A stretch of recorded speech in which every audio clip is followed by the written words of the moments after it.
अस्सलाम वालेकुम क्लास। आज हम देखते हैं valuation of investment performance. Measuring portfolio performance में हम देखते हैं बॉटम लाइन इशू जो है वो इन्वेस्टिंग में वो बेसिकली परफॉर्मेंस को देखना है हमने कि क्या वाकई हमारा जो पोर्टफोलियो है हमें डिजायर्ड रिजल्ट दे रहा है या नहीं दे रहा। It is important for investors who manage their own money और have others manage it. Performance must be evaluated before intelligent decisions can be made about certain portfolios. Ratings reflect only past performance, not future performance. ये एक अच्छी बात है कि हम performance obviously जो गुजर गया है उसी की असेस कर सकते हैं, हम फ्यूचर को एडवांस में evaluate नहीं कर सकते. How should portfolio performance be evaluated? 3 questions हैं जो आंसर करने हैं. Was the return after expenses satisfactory? आप मुतमईन हैं उस रिटर्न से या नहीं? How much risk did investor or manager take? Evaluate performance on a risk-adjusted basis as well.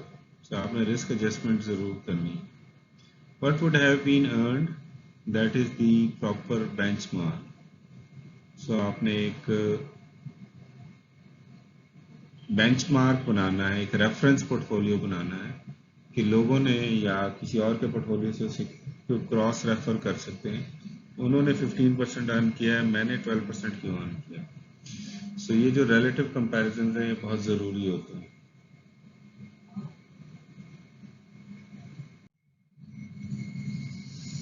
Change in investors total wealth over an valuation period, वो आपको जो है वो रिटर्न फाइंड आउट करना होता है. उससे आपको अगर आप रिकॉल करें तो हमने रिटर्न की डेफिनेशन क्या पढ़ी थी, ending wealth minus beginning wealth divided by beginning wealth. Ending portfolio value जो है वो आपकी WE है और बिगनिंग WP है. Assumes no fund added or withdrawn during evaluation period. इसमें assumption ये है कि ना आपने कुछ ऐड किया है ना आप इसमें विड्रॉ किया है, और इसमें जो टाइमिंग ऑफ कैश फ्लो जो है वो इम्पोर्टेंट है, वो आपने ध्यान में रखें.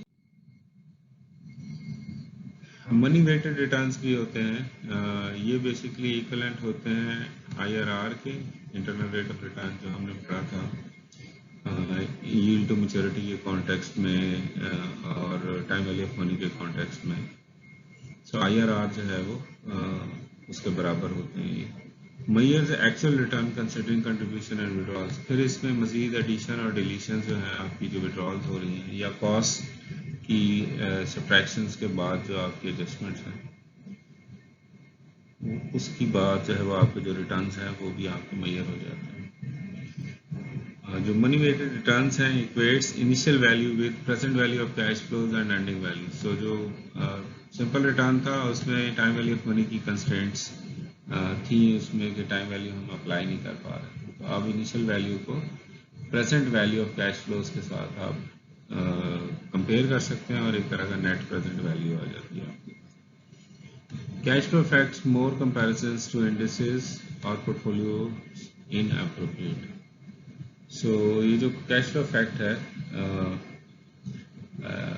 इसकी वजह से जो हम कंपैरिजन करते हैं दूसरे पोर्टफोलियोज के साथ और इंडिसेस के साथ वो इनअप्रोप्रिएट हो जाता है. जबकि IRR जो है या जो आपका मनी वेटेड रिटर्न्स हैं वो आपको बेहतर कंपैरिजन प्रोवाइड करते हैं. फिर कुछ टाइम वेटेड रिटर्न्स भी होते हैं. They are unaffected by portfolio additions और withdrawals. They measure actual rate of return earned by manager during that time period. क्योंकि कुछ इन्वेस्टमेंट्स आप 3 मंथ्स के लिए कर रहे होते हैं, कुछ 4 मंथ्स के लिए कर रहे होते हैं, कुछ 3 साल के लिए कर रहे होते हैं. तो टाइम वेटेड जो है वो अकॉर्डिंग टू टाइम आप बड़े आराम से उसको रिटर्न को एनालाइज कर सकते हैं. अगर आप कंपेयर करें मनी वेटेड और टाइम वेटेड रिटर्न्स को, they can produce different results.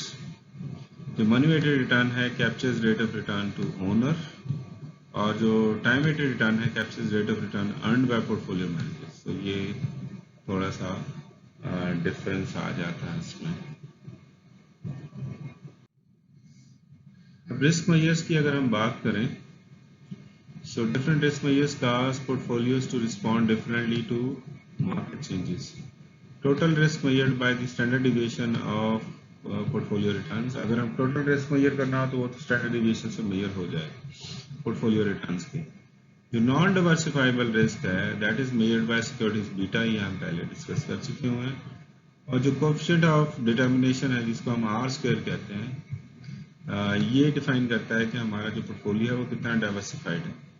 सो अगर हम आर स्क्वायर फाइंड आउट कर लें अपने पोर्टफोलियो का और फर्ज करें वो आता है 0.23, तो इसका मतलब है 23% डाइवर्सिफाइड है। लेकिन अगर वो आर स्क्वायर आ जाता है 0.73, इसका मतलब है 73% डाइवर्सिफाइड है। सो जितनी ज़्यादा डाइवर्सिफिकेशन होगी उतना आपका रिस्क कम होता जाएगा, ये ध्यान में रखिए। फिर कुछ परफॉर्मेंस बेंचमार्क्स हैं। गुड यूनिवर्सिटीज या बेंचमार्क्स आर, जो अच्छे बेंचमार्क्स हैं दे आर अनएम्बिगुअस, एम्बिगुअस नहीं है। They are specified in advance, वो पहले से आपको पता होते हैं, वो अप्रोप्रिएट होते हैं और उन बेंचमार्क्स में इन्वेस्ट कर सकते हैं आप और अपनी परफॉर्मेंस को इजीली मेजर कर सकते हैं। लेकिन ये एक सिचुएशन है कि it can be difficult to find benchmarks that meet these criteria, जो इस तमाम क्राइटेरिया पे पूरे उतरते हैं, ऐसे बेंचमार्क्स ढूंढना थोड़ा मुश्किल है। क्योंकि बहुत सारे जो पोर्टफोलियोज हैं, जो इंडिविजुअल्स या जो फंड मैनेजर्स हैं वो अपने तक रखते हैं, वो पब्लिक इन्फॉर्मेशन तो नहीं होती कि उन्होंने किस किस एसेट को आपस में मिला के और किस वेट्स में या किस प्रोपोर्शन में उनमें इन्वेस्टमेंट्स की हैं। सो ये इंडिविजुअल टू इंडिविजुअल या फंड मैनेजर टू मैनेजर जो है वो इन्फॉर्मेशन रिस्ट्रिक्टेड होती है, तो इसको अचीव करना जो है वो थोड़ा सा मुश्किल हो जाता है आपके लिए। परफॉर्मेंस बेंचमार्क्स और यूनिवर्सिटीज को अगर हम बात करें तो universities are basically constructed by aggregating market valuations and income accruals for a large number of portfolios. बहुत सारे पोर्टफोलियोज के लिए हम ये जो है वो एग्रीगेट कर लें मार्केट वैल्यूएशंस और उनकी कंडीशंस को। जनरली नॉट इन्वेस्टेबल और स्पेसिफाइड इन एडवांस, ये आप ऑब्वियसली पहले से स्पेसिफाई नहीं कर सकते। सब्जेक्ट टू सर्वाइवरशिप बायस, तो इसमें से कितने सरवाइव कर रहे हैं कितने नहीं कर रहे हैं ये ऑब्वियसली क्वेश्चन मार्क होगा और फिर हर इंडिविजुअल उसके लिए रिस्पॉन्ड डिफरेंटली करेगा। उसका पोर्टफोलियो अगर सरवाइव नहीं भी किया तो वो अपनी को जो है वो अपने पोर्टफोलियो को सपोर्ट करने की कोशिश करेगा। Benchmarks are basically unmanaged portfolios that reflect investment style, और इंडिविजुअल टू इंडिविजुअल का इन्वेस्टमेंट स्टाइल ऑब्वियसली डिफरेंट होता है। अनएम्बिगुअस, मेजरेबल और इन्वेस्टेबल जो है वो होते हैं ये benchmarks. May not truly capture manager style, ये एक इम्पॉर्टेंट पॉइंट है कि मैनेजर के स्टाइल को शायद ट्रूली कैप्चर ना करें, but then still they are helpful in evaluating your performance. So एक तो स्ट्रेट फॉरवर्ड मेथड है, compare each asset class to relevant benchmark, हर एसेट क्लास को उसके रेलेवेंट बेंचमार्क के साथ उसको मैच करें। फिर वेटेड एवरेज रिटर्न जो है वो कैलकुलेट करें, compare return to your portfolio, और फिर money weighted return will measure portfolios return to the owner. So important fact यहाँ पे ये क्लियर हुआ कि मनी वेटेड रिटर्न अगर आप मेजर करेंगे तो ज़्यादा बेहतर आप असेसमेंट कर। फिर रिस्क एडजस्टेड परफॉर्मेंस मेजर कर लिए हमारे पास शार्प रेशो है जिसको रिवार्ड टू वेरिएबिलिटी रेशो भी कहते हैं हम। शार्प रेशो मेजर हो रही है पोर्टफोलियो का average return minus risk free average return divided by sigma of portfolio, अगर आप करेंगे तो आपकी शार्प रेशो आ जाएगी। This is based on exposed capital market line, it equals excess returns divided by risk. अब शार्प रेशो में interpretation is very easy, higher the ratio better the performance, it provides ranking measure for the portfolio. So आप Sharpe ratio की basis पे जो है वो आप rank कर सकें। इसी तरह ट्रेनर रेशो है, it replaces standard deviation with beta, standard deviation की जगह बीटा आ जाता है। सो इसमें आप ये जो सिग्मा पी है इसकी जगह पे आप बीटा जो है वो रिप्लेस करेंगे तो आपका जो है ट्रेनर रेशो कैलकुलेट हो जाएगी। फिर जेनसन्स अल्फा एक टेक्निक है आपकी पोर्टफोलियो की परफॉर्मेंस कैलकुलेट करने की। सो अल्फा जो है वो ये बेसिकली अल्फा कोएफिशिएंट है, यहाँ से अल्फा पी जो है वो आपको बेसिकली जेनसन्स अल्फा कैलकुलेट करना पड़ता है। ये बीटा पोर्टफोलियो है, ये वही आपका RMT माइनस RF है जो कैपम से आया है आपका, और ये एरर टर्म है आपकी कि पोर्टफोलियो ओवर टाइम जो है आपकी जो वेरिएशंस हैं रिटर्न में वो कितनी हैं। So is a means of identifying, ये बेसिकली सुपीरियर और इंफीरियर पोर्टफोलियो परफॉर्मेंस आपको बता देगा। अगर आपकी वैल्यू जो है वो हाई है तो इसका मतलब ये है कि आपकी परफॉर्मेंस है वो अच्छी है, और अगर वैल्यू लो है तो इसका मतलब परफॉर्मेंस लो है। सुपीरियर और इंफीरियर की कैटेगरी में भी आप लिख सकते हैं। जो कैपिटल एसेट प्राइसिंग मॉडल है वो सिग्निफाई करता है कि ये जो अल्फा है ये जीरो है, और जिसकी वजह से ये माइनस RFT यानी रिस्क फ्री एसेट का जो रिटर्न है ये इस तरफ आके प्लस हो जाए। It measures contribution of portfolio manager, फिर ये पोर्टफोलियो मैनेजर की कंट्रीब्यूशन भी क्लियरली कंप्यूट करके आपको बता देता है। अगर अल्फा ग्रेटर दैन जीरो हो तो इसका मतलब है कि रिस्क एडजस्टेड परफॉर्मेंस जो है वो सुपीरियर है, और अगर लेस देन जीरो हो तो हम उसको इंफीरियर कह रहे हैं, और अगर इक्वल टू जीरो हो तो इसका मतलब है वो मार्केट के इक्वल है। सो इसमें जो स्टेटिस्टिकल सिग्निफिकेंस है वो हमें बहुत रेयरली अचीव होती है। यानी अगर हम ये कहें कि हम 0.01 लेवल ऑफ सिग्निफिकेंस पे ये कॉन्फिडेंटली रिजल्ट्स अचीव कर रहे हैं, तो अगली दफ़ा जब हम उसी रिजल्ट को दोबारा रन करेंगे तो क्या पता वो 0.01 पे सिग्निफिकेंस अचीव ही ना कर। फिर एक मेजर है M2, it allows returns between portfolios to be compared. तो डिफरेंट पोर्टफोलियोज के रिटर्न्स को आप आपस में कंपेयर कर सकते हैं। Measured in terms of percentage terms, तो परसेंटेज टर्म्स में होता है जिसकी वजह से समझने में आसान है। It equates the volatility of portfolio to the market. So portfolio की वॉलेटिलिटी को मार्केट के साथ से अब हम इक्वेट करते हैं, और रिजल्टिंग मेजर जिसको M2 कहते हैं हम is directly comparable to the market return. So M2 calculate हो रहा है risk free rate plus sigma of market divided by sigma of portfolio multiplied by return of portfolio minus risk free rate.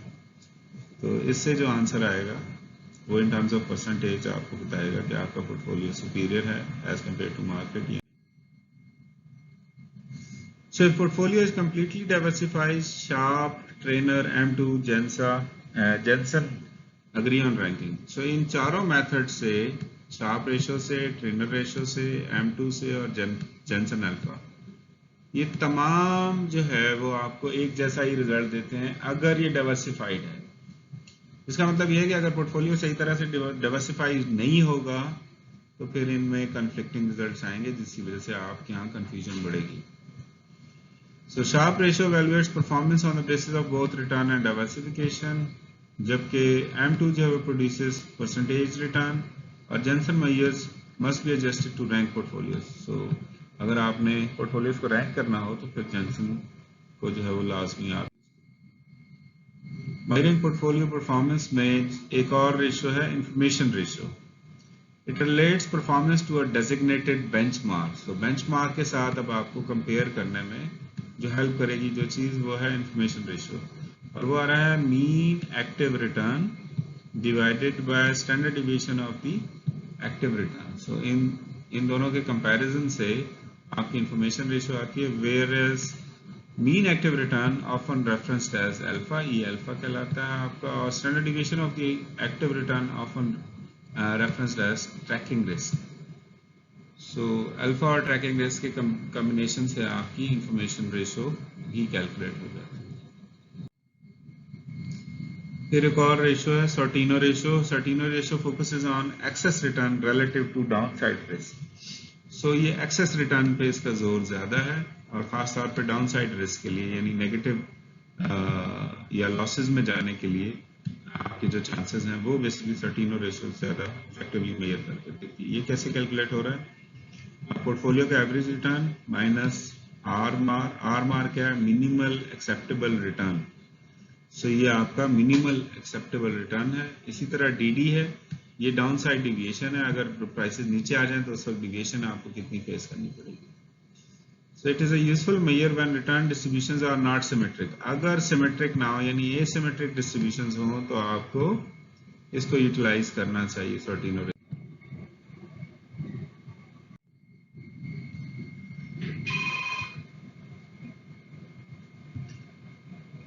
फिर एक है style analysis. It seeks to identify portfolios investing style in terms of types of securities targeted. Two approaches to identify portfolio style होती हैं, holding based है और return based. सो जो holding based है ये बेसिकली यूज करती है characteristics of portfolios current holdings, अभी उसके कैरेक्टरिस्टिक्स क्या हैं, और रिटर्न बेस्ड क्या है कि उसने पास्ट में जो है वो क्या किया, यानी compares portfolio returns to returns of market indexes बाकी लोगों के। सो उससे आपको मैनेजर के स्टाइल का अंदाजा हो जाता है। ये तरीका जो है वो इसलिए इफेक्टिव नहीं है इतना कि ये हर जो म्यूचुअल फंड मैनेजर है उसका स्टाइल डिफरेंट होगा, इसी तरह हर इन्वेस्टर का स्टाइल डिफरेंट होगा। इस वजह से बहरहाल फिर भी आप एनालाइज करके किसी बेहतर स्टाइल वाले पोर्टफोलियो को बेंचमार्क जरूर बना सकते। सो परफॉर्मेंस एवेल्युएशन प्रोसेस क्या है जी हमारा, इसमें कंपोनेंट्स थे मेजरमेंट, एट्रीब्यूशन एंड अप्रेजल, तीन पार्ट हैं इसके कि आपने मेजर करना है, एट्रीब्यूट करना और अप्रेज करना है। सो मेजरमेंट क्या है, it measures the performance of the portfolio. Attribution क्या है, it attributes the performance of the manager selection और एलोकेशन एबिलिटीज। और आखिरी था appraisal, assesses the managers performance. अगर वो अच्छी है तो ऑब्वियसली आप उसको रिवॉर्ड करेंगे, अगर वो बेहतर नहीं है तो उसको चेंज भी कर सकते। फिर परफॉर्मेंस एट्रीब्यूशन के एस्पेक्ट में देखें तो it decomposes total performance into specific components. कुछ स्पेसिफिक कंपोनेंट्स में उसे डिकम्पोज किया जा सकता है।